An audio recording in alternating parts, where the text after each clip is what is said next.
Exclusivo, o jornalista Roberto Cabrini entrevistou a modelo que acusa Neymar de estupro. Você vai ver em primeira mão o relato de Nájila Trindade Mendes de Souza, que hoje passou a ser representada pelo advogado Danilo Garcia Andrade.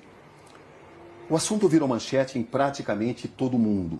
Quem é, afinal, a jovem brasileira que afirma que o jogador Neymar a estuprou? Chegou o momento de tirar as dúvidas e de mostrar a história que ela tem para contar. Qual é o seu nome completo? Nájila Trindade Mendes de Souza. E quem é a Nájila Trindade Mendes de Souza? Uma pessoa comum, que trabalha, estuda, sou modelo, estudante de design de interiores, que gosta de esporte, que treina, dança, sou filha, mãe, pessoa comum. Vamos começar com duas perguntas essenciais. Você foi, de fato, vítima de estupro por parte do jogador Neymar ou foi uma relação sexual consentida? Fui vítima de estupro. Você foi vítima de estupro ou foi apenas uma agressão? Agressão juntamente com estupro. Você reafirma que foi vítima de estupro? Fui. Mas por que então seu primeiro advogado diz que você relatou a ele ter sido vítima de uma agressão, não de um estupro? Primeiro que ele não estava acreditando totalmente em mim. E eu senti preconceito da parte dele. Porque ele disse pra mim que... você vai ter que cortar a unha, a gente vai ter que levar isso pra frente, mas você... Então, o que deu a entender que você foi estuprada, você não foi estuprada, você deu porque você quis, você fez porque você quis... Então eu vou isentar essa parte, eu não vou colocar essa parte. Vou falar agressão porque eu tenho as provas, você me mostrou as provas da agressão, que foram as fotografias. E eu acho que ele só acreditou em mim porque ele viu a foto que o próprio Neymar mandou pra mim. Minha foto machucada. Como é que você conheceu o Neymar, Nájila? Através de uma rede social. Qual foi a rede social? Instagram. Como é que foram as conversas? Como é que você as escreve? Normal, eu mandei uma imagem para ele, não era foto nude meu, era um texto. E ele respondeu e a gente começou a trocar mensagens. E depois de um tempo ele pediu o meu WhatsApp e eu passei. O próprio Neymar divulgou alguns trechos onde aparecem conversas de cunho sexual. Uhum. Quando é que essas conversas começaram? Naquele momento do WhatsApp. E você tinha ciência de que uma relação sexual poderia acontecer? Sim, o meu intuito era esse. Era o seu intuito? O meu intuito era ter uma relação sexual com ele. Desde quando você passou a pensar dessa forma? Quando eu comecei a falar com ele. Em que situação você viajou para Paris para encontrar o Neymar? Não entendi. Quem pagou a passagem? Ele. Ele pagou. E as suas despesas, quem pagou? Ele, do hotel. Isso ficou claro desde o início? Não, a gente conversou, eu conversei com ele como uma pessoa comum. Era um intuito sexual, era um desejo meu. Acho que ficou até claro para ele isso. E ele perguntou quando eu poderia ir e eu disse, no momento eu não posso, questões financeiras, eu não podia ir. E também questão da minha agenda, do meu trabalho, enfim. E daí ele me sugeriu, tá, mas eu posso resolver isso. E aí eu fui com a passagem. Você levou dinheiro seu também? Levei. Ou seja, você viajou para Paris com que expectativa, Nájila? De ficar com ele, de encontrar com ele. Isso de incluía realizar uma possível... desejo meu. Isso incluía uma possível relação sexual? Obviamente. Você pensava nisso? Sim. Estava preparada para isso? Estava. Era algo já consentido, consensual entre vocês? Era. Quando você chega a Paris, o que acontece? Eu vou pro hotel, ele me manda mensagem falando que ia para uma festa e que ia passar lá antes para me dar um beijo, para me cumprimentar antes de ir nessa festa. E a partir disso, o que acontece? Eu tinha um desejo de ficar com o Neymar. E quando eu chego lá, tava tudo bem, tava tudo legal as mensagens, uhul, eu ia conseguir, entendeu? Só que quando eu cheguei lá, ele estava agressivo, totalmente diferente daquele cara que eu conheci nas mensagens.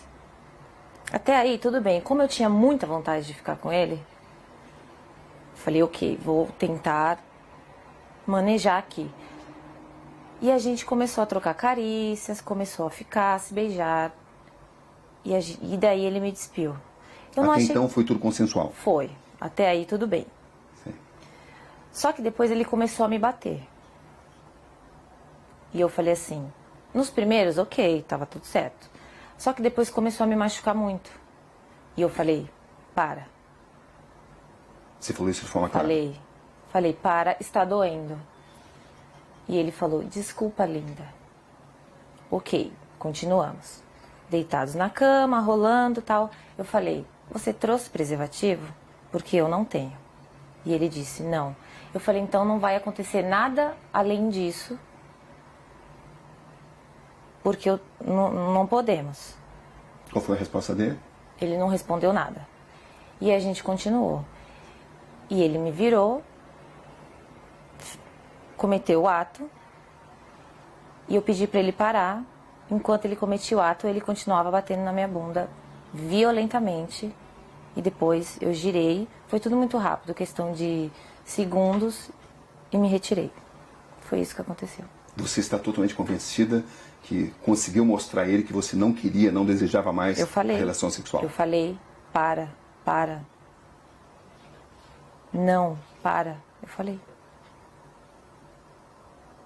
E ele nunca disse nada a você? Ele não se comunicava muito. Ele só agia. Ou seja, você estava preparada para uma relação sexual consensual? Estava. E quando é que essa relação sexual consensual se transformou, na sua visão, em um ato de estupro? A partir do momento que ele se tornou agressivo, a partir do momento que eu perguntei para ele se ele tinha levado o preservativo, que eu não tinha, ele falou que não, e eu falei para ele, então não podemos. Então só vamos trocar carícia, vamos continuar aqui. E ele concordou, com o silêncio eu entendi como concordância. E quando ele me virou, ele já foi cometendo o ato. Então assim, ele não entrou em um acordo comigo, não, eu não trouxe, mas eu tô afim, eu quero. Não, ele ficou calado. Então para mim, ele tinha entendido que não poderíamos ir além daquilo do que já estávamos fazendo. Ele te obrigou a manter relação sexual? A partir do momento que ele me segurou violentamente me batendo, ele estava me obrigando a ficar ali naquele lugar. Sem uso de preservativo? Sem uso de preservativo. Foi assim que aconteceu a relação sexual? Foi assim que aconteceu. Depois, quando eu saí da cama, quando eu me levantei e fui pro banheiro, eu fiquei, não acreditei, foi tipo uma decepção. E eu fiquei estarrecida, então assim, eu não consegui falar nada pra ele. Não consegui xingar, não consegui chorar, não consegui falar nada. Eu só fiquei em estado de choque, assim. E depois ele levantou, foi pro banheiro, e quando ele entrou por uma porta, eu saí por outra. Você manteve várias mensagens com o Neymar, mesmo depois desse acontecimento, do dia 15? Mantive. Por que você continuou conversando com alguém que a estuprou? Porque primeiro que eu tive que assimilar tudo.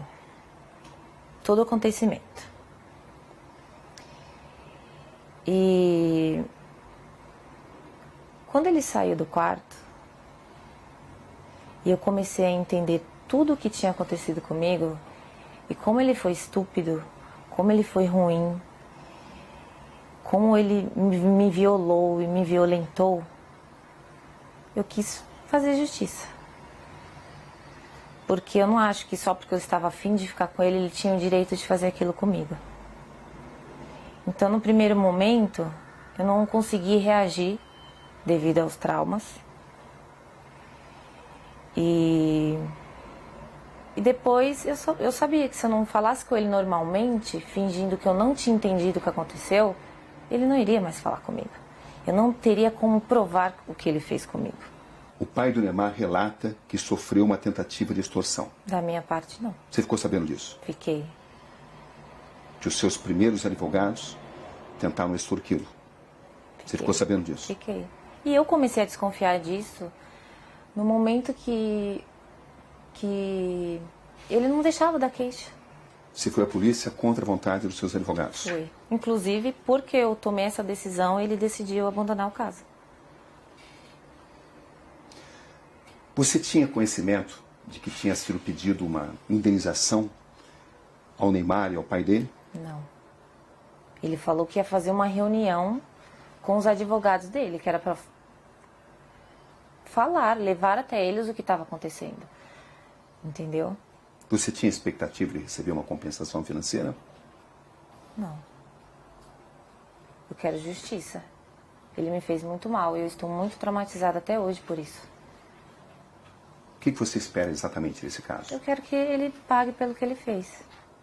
Você tem consciência do que isso pode representar para o Neymar, Nájila? Eu tenho consciência do que o que aconteceu representa para mim. Uma questão de honra, entendeu? Ele não precisava ter feito aquilo comigo. Não precisava, eu já estava ali para isso, para aquilo. Era um desejo meu, eu sou livre, desimpedida, nós iríamos ficar, eu ia voltar para casa e está tudo certo. Qual é exatamente a sua situação financeira, Nájila, para esclarecer?